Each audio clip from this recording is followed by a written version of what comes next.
Hi all, and welcome to this week's edition of An Extra Slice of History with the Butterfly Princess. We're now on to episode 3 of our little mini-series where we're exploring the 7 ancient wonders of the ancient world. This week, we're on to our 3rd ancient wonder of the world, which is called the Colossus of Rhodes. Now, what was the Colossus of Rhodes? So this was a gigantic sort of golden bronze statue. It was a huge statue. It was actually 33 meters. It was actually 33 meters in height. Um, um, and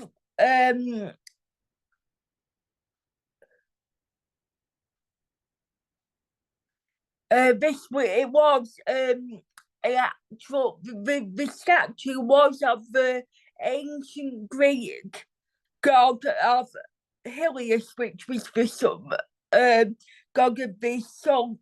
I'll tell you about the god Helios in a short while.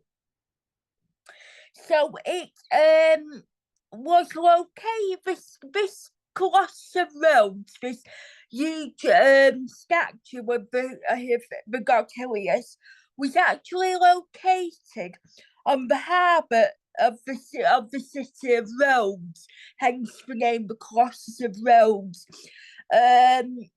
Rhodes from the year 280 BCE. And at this time, in this period in the ancient world, the city of Rome, which is the capital of what now is known as Italy, the port of which was Greek. Italy is stupid, though it's not.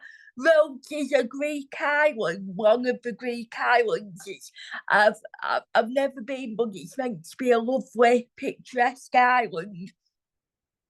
And at the time of the ancient world, it was one of the most important trading ports in the whole area of the Mediterranean.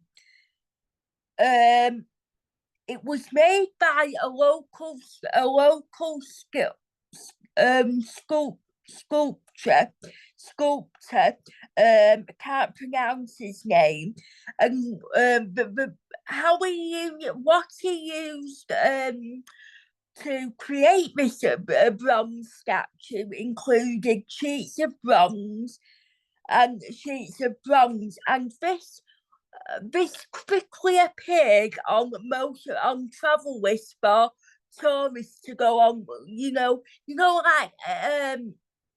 Like when we go traveling to places and you look online nowadays and you're always looking up about things to do in, where you're traveling to. Things will have like most see attractions or must top things to do. Well, in the ancient world, this the Colossus of Rhodes actually appeared on many top travel to-do lists. But unfortunately,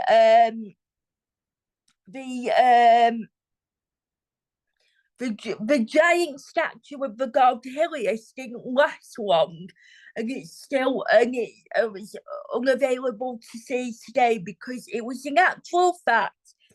um, in actual fact, during the ancient world, there was a huge earthquake that erupted on the island of Rhodes, and it destroyed many things. And the Colossus of Rhodes was one of the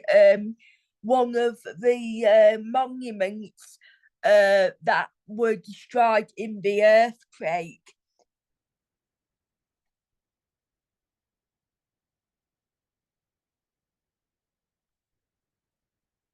Um,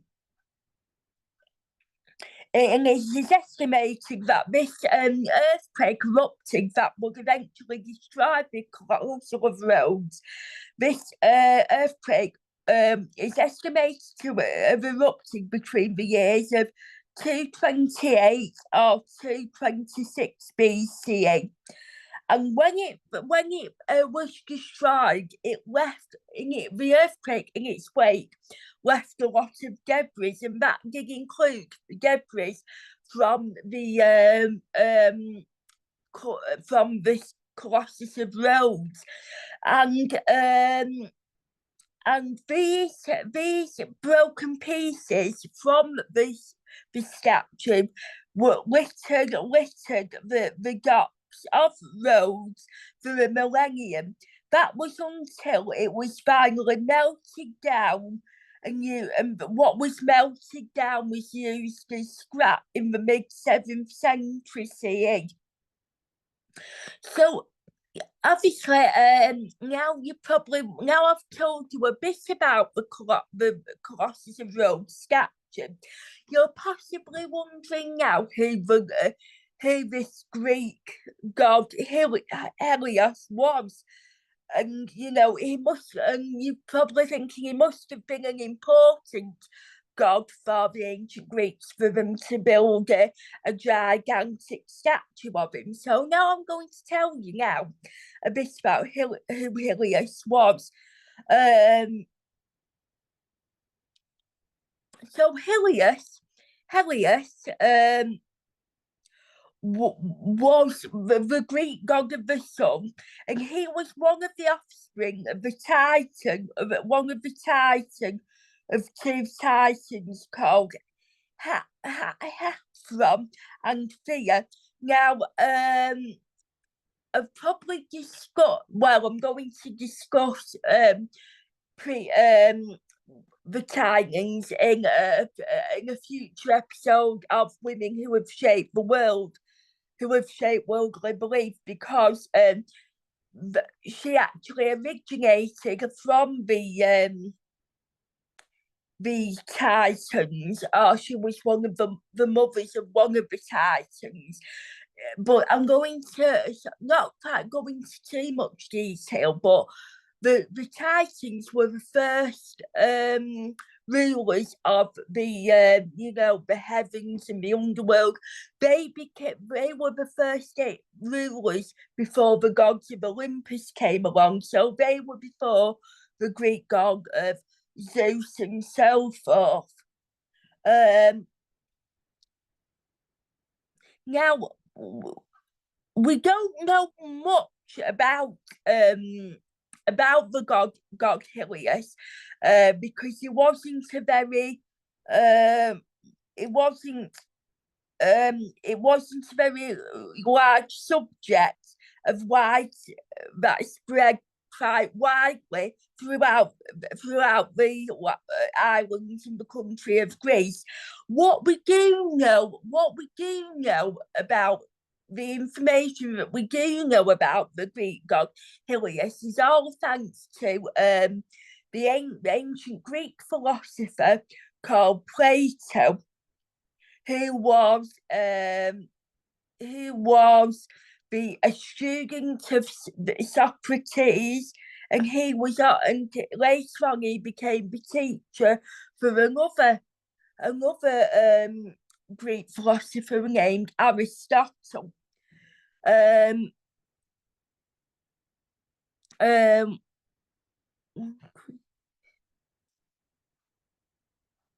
So according to the notes that we have left over from the likes of Plato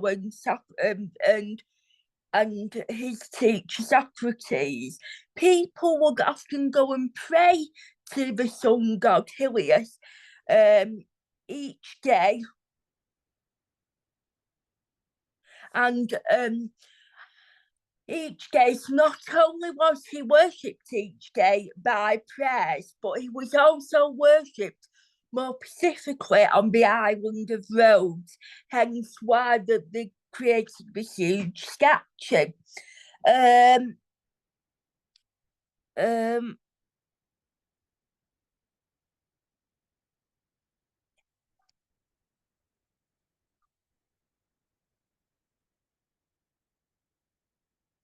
He was also very well and largely honoured by a festival called the Hellenian Festival.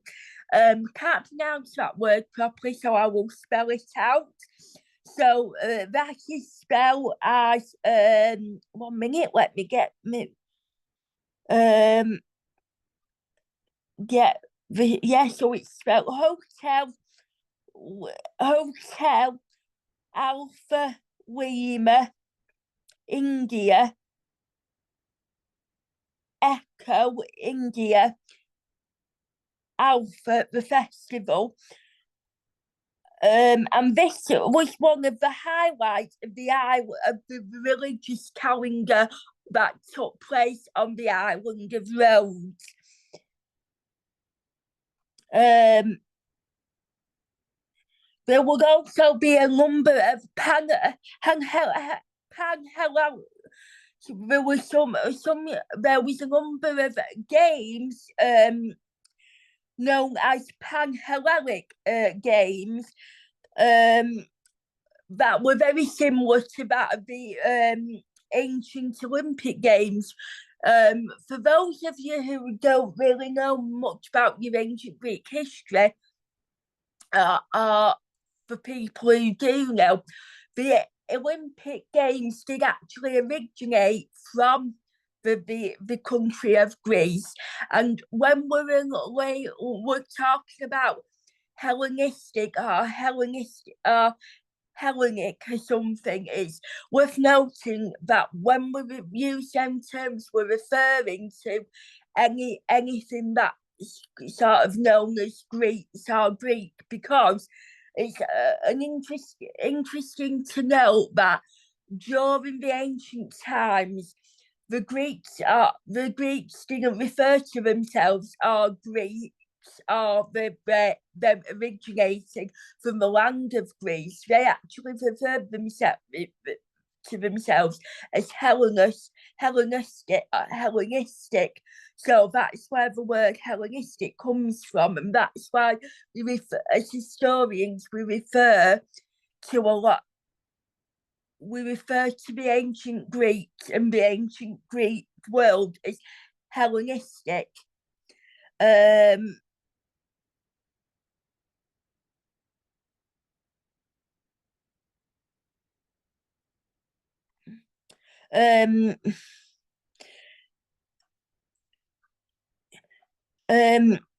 the name, the Greek island of Rhodes gets its name from the nymph Rhodes, and she bore several sons to the god Helios.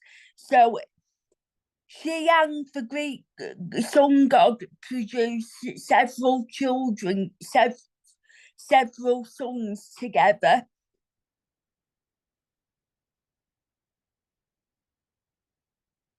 I'm now going to tell you now a bit about the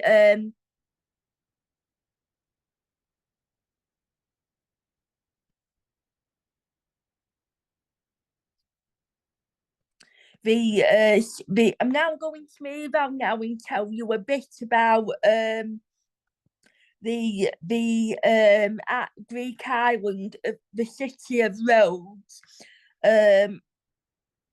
So at the time of the ancient world, it had a total of 5 harbours. So this would have meant that it was the ideal location on the island of the same name to and because of its location and it's having being home to to a total of 5 harbours. This made it very possible and very easy for traders to pass through, and so the city of Rhodes was able to become a very prosperous and economic city because of its location. Um,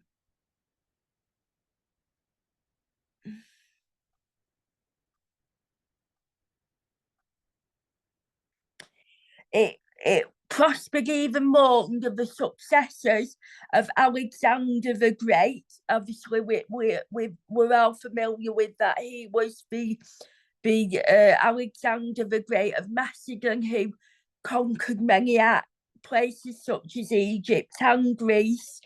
And he unfortunately died very young. He died at the age of 32. Um,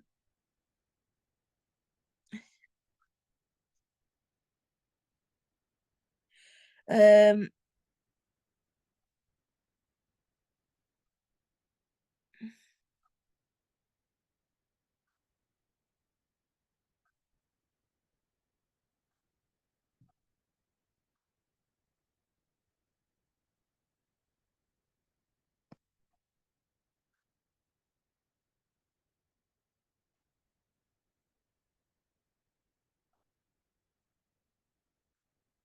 so I'm going to tell you now about the person who was commissioned to create and sculpture the bronze statue of Helios, and this was a guy called Charles of Lingus, and and that is still, there is a city um located on the island of Rhodes, actually named Lingus. This is in honor of the sculptor who created the bronze statue. Um,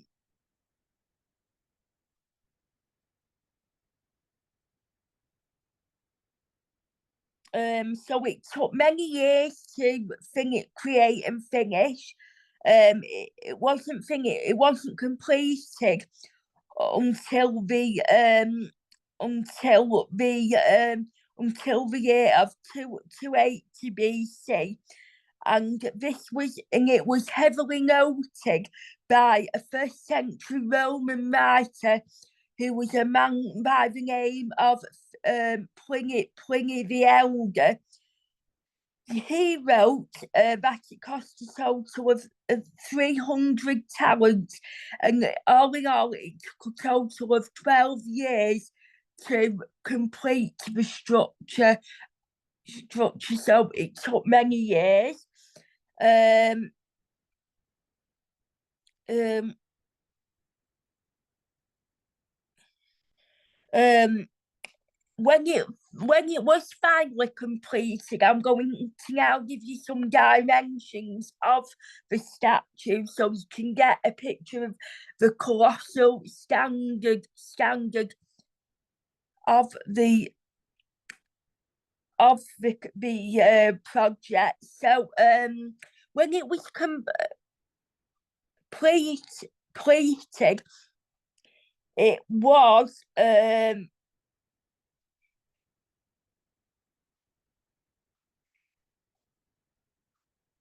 it was um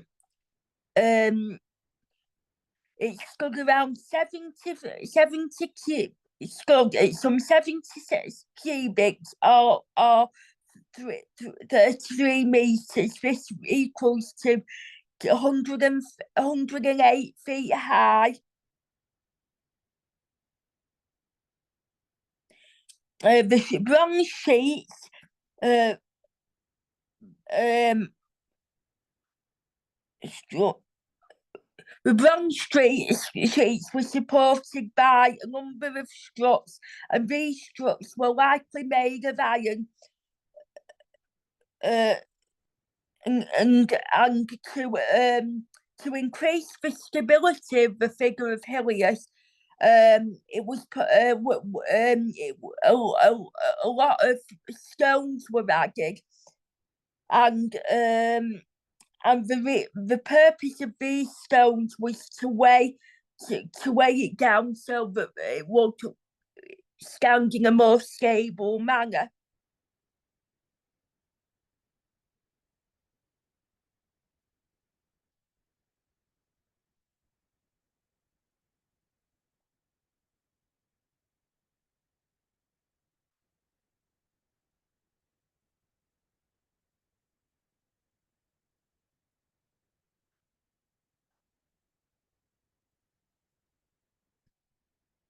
and there was an inscription.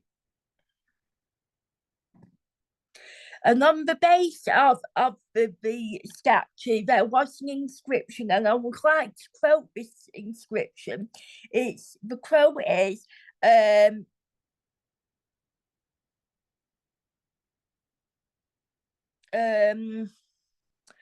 you, Helios, yes to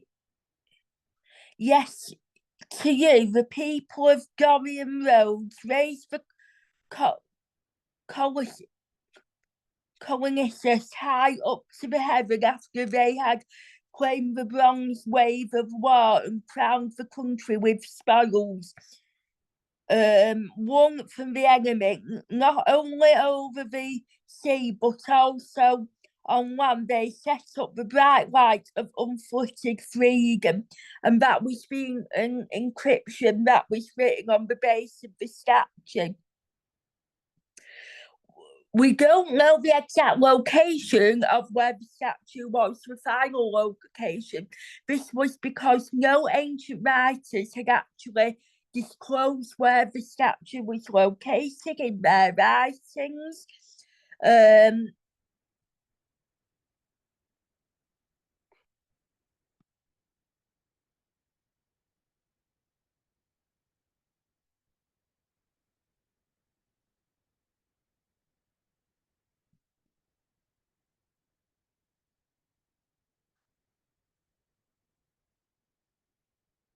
There has been even though, having said that, even though we don't know where the exact location of the statue is, there has been in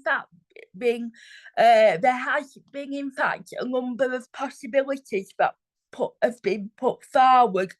So one of the locations that's been put forward is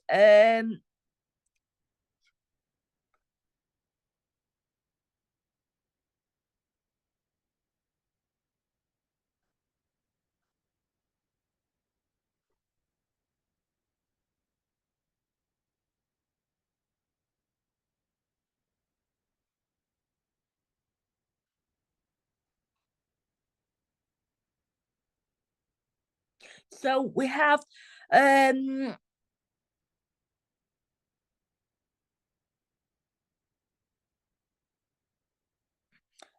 later Roman port has been put forward as a possible location for the statue. This is because there was the example of a Roman port for the exact location of the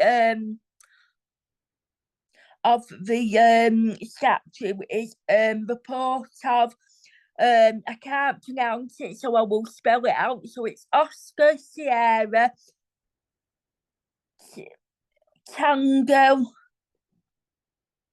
India Alpha, and this is because the reason why this has been put forward as a possible location is because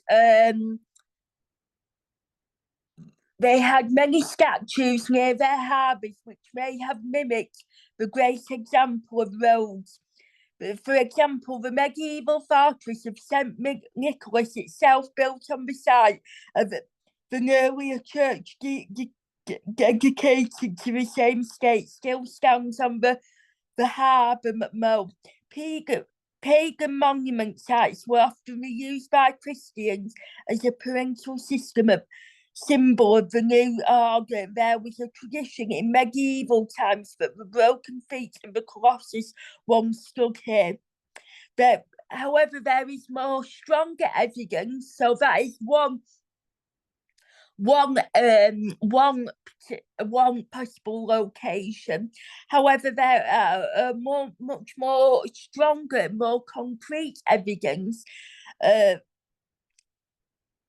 that suggests that it was actually made of sandstone, and this is large circles of cut blocks which could have served as the foundation for the base of the statue.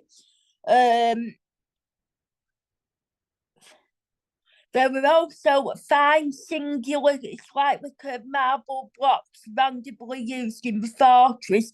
This fortress dates right back to the 3rd century BCE, as well as odd-shaped stones, which may have been part of the weights used in the interior of the statue. So that's one theory. Another theory is that it was possibly located in the high city centre of Helios of Rhodes. This is because there was a sanctuary dedicated to the sun god Helios.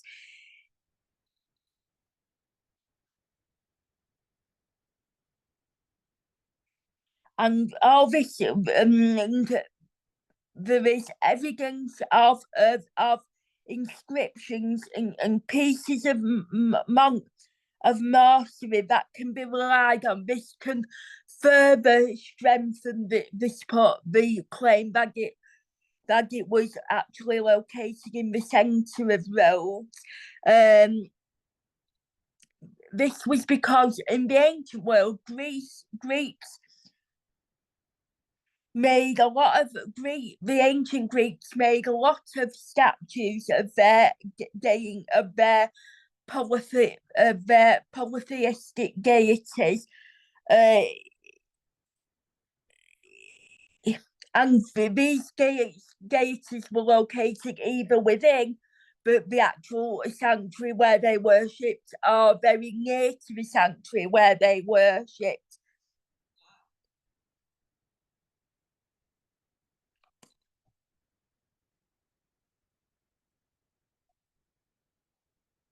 However, despite archaeological research and archaeological digs and so forth, no evidence of remains of the statue has actually been found to actually support that the statue was located in the centre of Rhodes.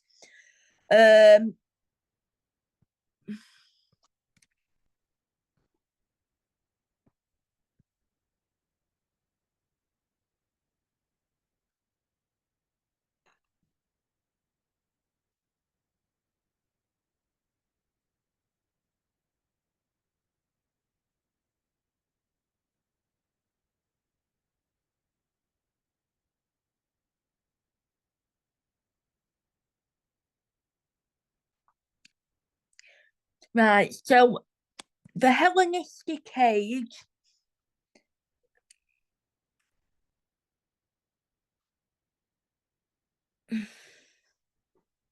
the Hellenistic age didn't last very long,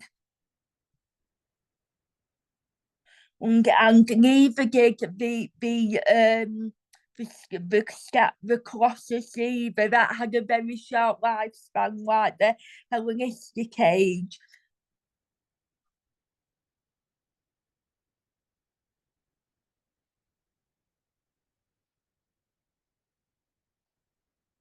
Like that of Alexander the Great, because when Alexander the Great died, he he he he he had no heir, so, and he didn't leave any instructions about who he wanted to succeed him. So when Alexander the Great died at the very young age of 32, the same age I am now, his sort of territories was broken up in between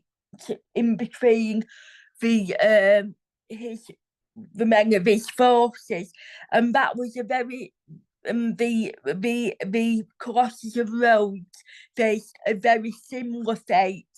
It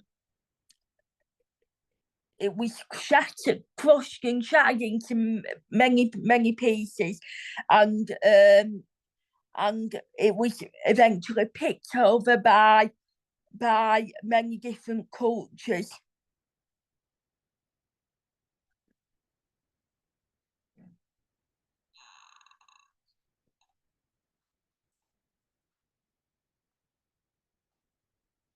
So,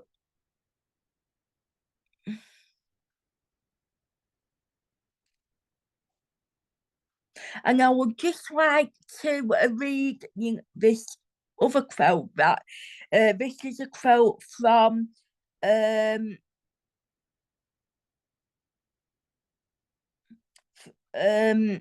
from a Byzantine historian, and he, according to him, that when the city of the island of Rhodes was occupied by the Muslims,